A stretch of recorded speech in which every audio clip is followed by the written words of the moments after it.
Bab 71 menenangkan Adelia. Cek. Jadi batalkan malam pertamanya. Gerald berdecak sambil membuka lilitan kain kasa yang sudah penuh darah. Dan bersiap menggantinya dengan yang baru. Pelan-pelan, ucap Adelia saat Gerald tidak sengaja menekan bagian tangan yang terluka. Kata pelan-pelan itu kalau kamu ucapkan di atas ranjang lebih enak, Del. Buff. Kepalan tangan Adelia yang tidak terluka menghantam keras di atas kepala suaminya. Sakit, Del. Gak dapat jatah malam pertama. Dipukul pula. Buff. Tangan lentik yang terkepal itu kembali menghantam kepala Gerald. Kamu gak puas ngamuk sama Kunti itu. Sekarang ngamuk lagi sama aku. Wah mama. Sepertinya memang sengaja membuatku terbunuh di malam pengantin karena mengirimkan wanita ini padaku. Ujar Gerald. Adelia masih belum menimpali. Tangan yang baru saja menghantam kepala suaminya. Sudah kembali ke tempatnya. Udah. Ucap Gerald masih kesal saat lilitan kain kasa baru di tangan Adelia sudah selesai. Sekarang jam berapa? Tanya Adelia. Gerald meraih ponsel yang ada di atas nakas. 5 menit lagi jam 12 malam. Tidur aja lagi. Pinta Gerald. Aku pingsan beberapa jam Gerald. Dan kamu memintaku tidur lagi. Apa kamu gak kasihan? Istri kamu ini kelaparan. Ujar Gerald. Gerald tertawa lucu. Kalau lapar bilang aja. Ini hotel aku. Tenang aja aku sanggup kok beri kamu nafkah lahir batin. Ujarnya masih dengan tawa lucu di bibirnya. Ia lantas melangkah menuju telepon dan menghubungi bawahannya untuk mengantarkan makanan ke dalam kamar. Adelia menatap punggung laki-laki yang baru saja melangkah menjauh dari ranjang tempat ia berada. Dan kini sedang berbicara di telepon entah dengan siapa. Maafkan aku mengacaukan malam pernikahan kita. Lirihnya. Gerald meletakkan telepon kembali ke tempatnya lalu segera berbalik. Ia menatap lekat wajah yang juga sedang menatapnya. Tatapan mereka berserobok. Dadanya tiba-tiba saja berdebar. Debaran untuk seseorang yang ia usahakan menghilang. Kini terasa di dalam dadanya. Terlepas pernikahan ini begitu dadakan.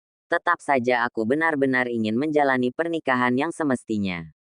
Hanya saja malam ini aku terlalu emosi saat melihat wanita itu.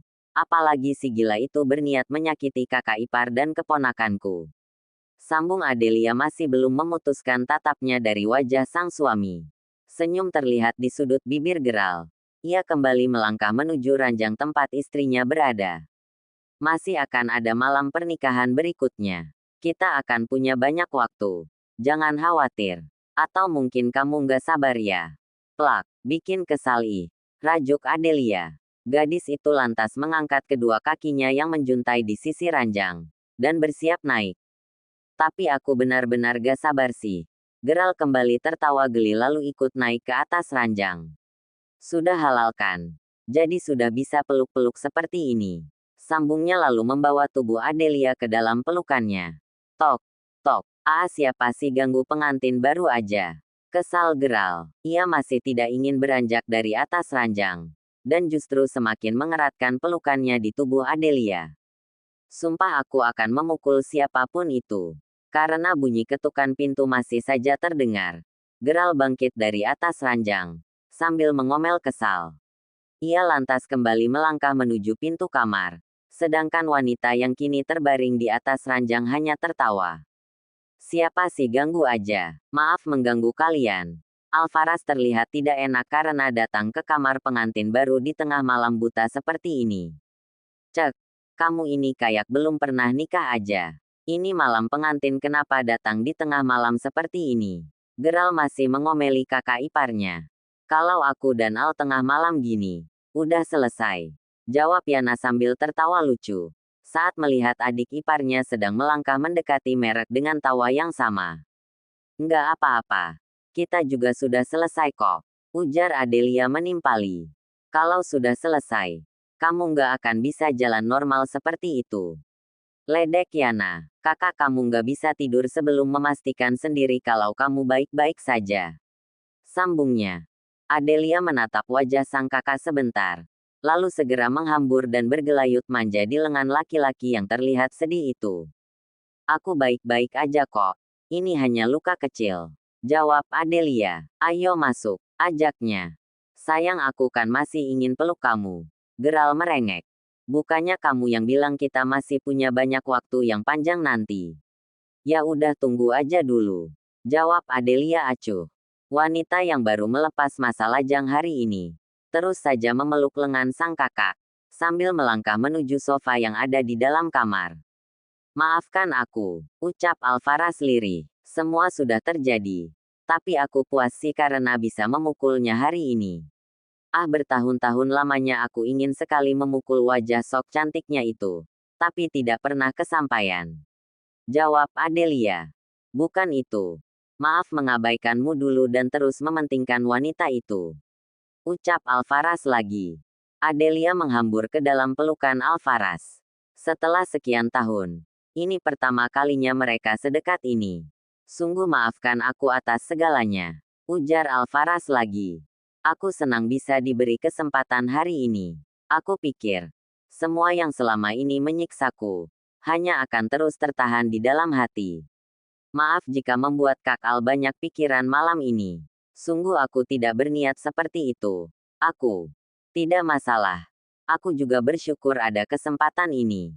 Kini aku tahu, tidak hanya Bunda dan Papa yang aku buat kecewa, tapi juga kamu yang harusnya aku jaga, ujar Alvaras. Adelia tidak lagi menjawab.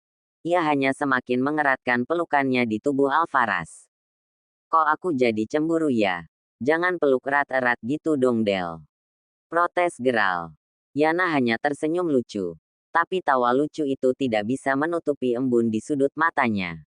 Yah, ia tidak tahu sedetail apa yang terjadi di masa lalu suaminya ini.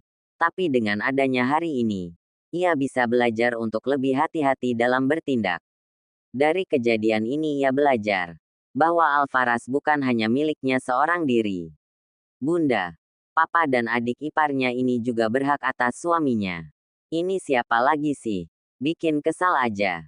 Kenapa malam pengantin yang aku impikan jadi mengenaskan seperti ini? Geral kembali beranjak dari sofa, lalu melangkah menuju pintu yang kembali diketuk dari luar, sambil mengomel kesal.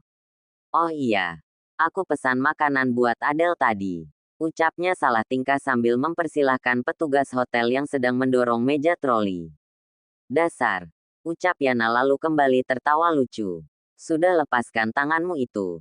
Istriku mau aku kasih makan dulu, perintah Geral pada kakak iparnya. Setelah pelayan hotel menghilang di balik pintu kamar yang kembali tertutup rapat, Alvaras melepaskan pelukannya di tubuh adiknya. Tapi Adelia seakan ingin membuat laki-laki yang sejak tadi terus mengomel semakin bertambah kesal. Suapin aku. Adelia membuka mulutnya tanpa melepaskan pelukan di tubuh Alvaras. Ogah, peluk aku sini. Nanti aku suapin, ujar Geral kesal. Sial. Setelah ini aku harus buat perhitungan denganmu. Kenapa semua yang aku punya kamu rebut? Mengesalkan, ujar Geral lagi sambil menatap tajam wajah kakak iparnya, dan mulai menyuapi Adelia. Geral menatap gedung yang ada di hadapannya sambil menggenggam erat tangan Adelia. Ia masih belum ingin keluar dari dalam mobil, padahal waktu sudah berlalu beberapa menit. Jangan ngamuk lagi, aku masih belum ingin menjadi duda kembang, ujarnya sambil menatap wajah Adelia. Hari ini Geral dan Adelia mendatangi kantor polisi tempat Nara ditahan, guna memberikan keterangan mengenai kejadian semalam di resepsi pernikahan mereka. Di jam seperti ini seharusnya kita masih bergelung di dalam selimut tanpa pakaian. Ini malah di sini, decak Geral kesal. Buang pikiran mesummu itu, dan lepaskan tanganku, ujar Adelia. Kalau gak mau masuk di sini aja, aku bis masuk sendiri, sambungnya. Enggak. Kamu nggak boleh sendirian. Bisa-bisa bapak polisi yang ada di dalam jadi korban amukan kamu juga, jawab Geral. Ya udah ayo. Dari tadi ngoceh mulu. Bikin tambah kesal aja. Iya, ini mau turun. Geral turun dari mobil. Adelia pun melakukan hal yang sama. Mereka kemudian melangkah masuk ke dalam gedung kantor kepolisian yang ada di hadapan mereka. Saya dan istri saya datang untuk memberikan keterangan mengenai kejadian dengan tersangka atas nama Nara, ucap Geral pada salah satu petugas yang menjaga di sana. Setelah dipersilahkan masuk, keduanya langsung dibawa ke dalam ruangan interogasi. Gerald masih belum ingin menjauh dari istrinya. Selama Adelia menjelaskan setiap detail kejadian, ia tetap duduk diam sambil ikut menyimak tanpa bersuara. "Pak, apa saya bisa bertemu dengan tersangka?" tanya Adelia setelah selesai memberikan keterangan yang dibutuhkan untuk penyelidikan selanjutnya. Gerald langsung menoleh tidak terima. "Tentu saja. Kemana si otak istrinya ini?" "Bisa, Bu. Mari silahkan ikut saya." Petugas polisi tersebut. "Bapak juga." "Gak usah diizinin lah, Pak. Kami belum sempat belah duren semalam." Ujar Gerald tidak terima, tapi ia segera beranjak dari tempat duduknya saat Adelia sudah melangkah menuju ruangan lain tempat Nara ditahan. Adelia berhenti sejenak. Ia menatap wanita yang terlihat begitu mengenaskan di ujung sana.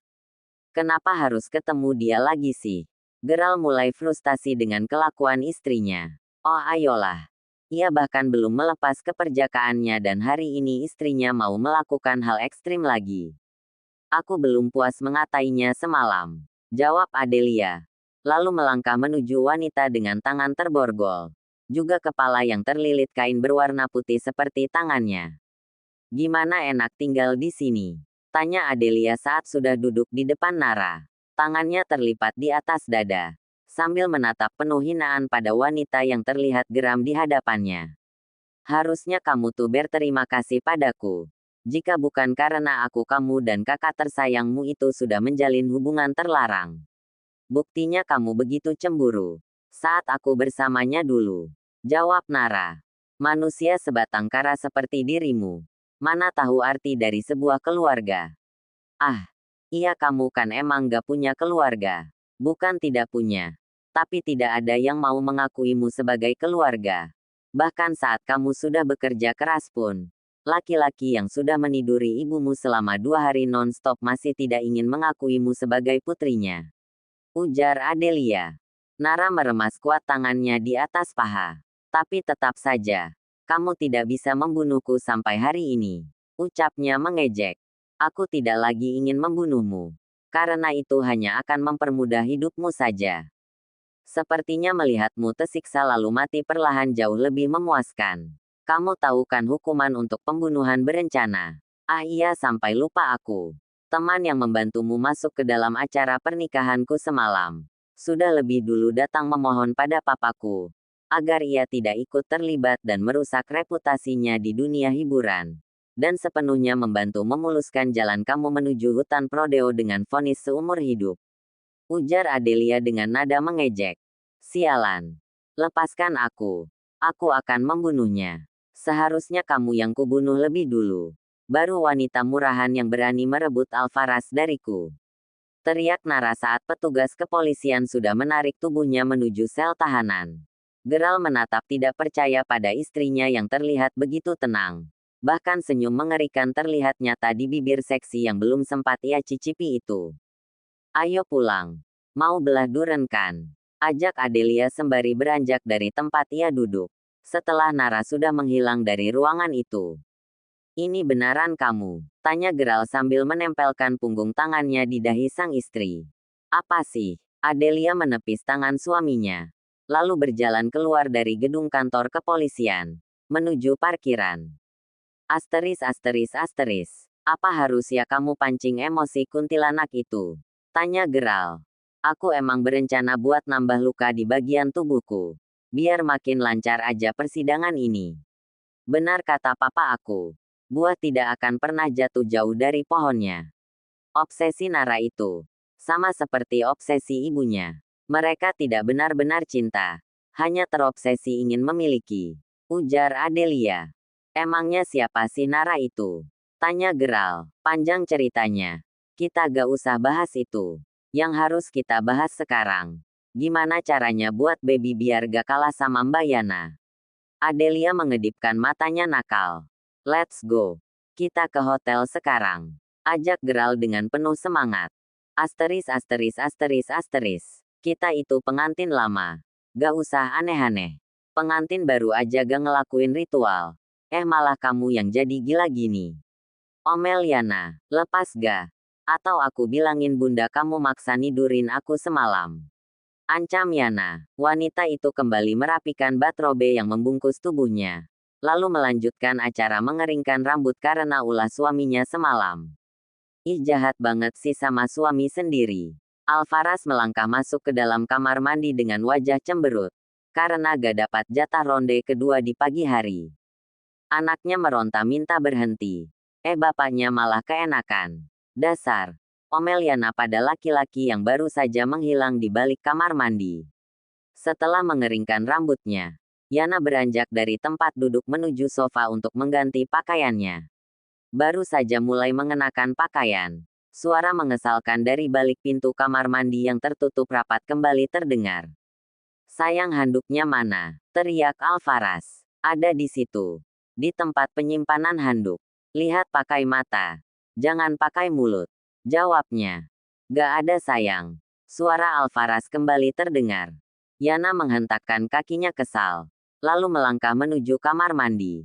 Awas aja kalau modus. Aku cincang kamu. Omelnya sambil melangkah menuju kamar mandi. Buka. Pintu kamar mandi terbuka. Wajah Yana merona melihat penampakan yang ada di hadapannya. Minggir. Dasar mesum. Dorongnya pada tubuh polos Alvaras. Ia lantas melangkah menuju tempat penyimpanan handuk bersih yang sempat ia lihat tadi. Kok gak ada? Perasaan tadi ada beberapa di sini. Gumamnya. Al. Aku bilangin bunda. Jangan sayang. Nanti babynya gak nyaman. Bujuk Yana. Aku akan hati-hati seperti semalam. Jawab Alvaras. Dan akhirnya, rambut panjang yang baru saja dikeringkan harus kembali basah.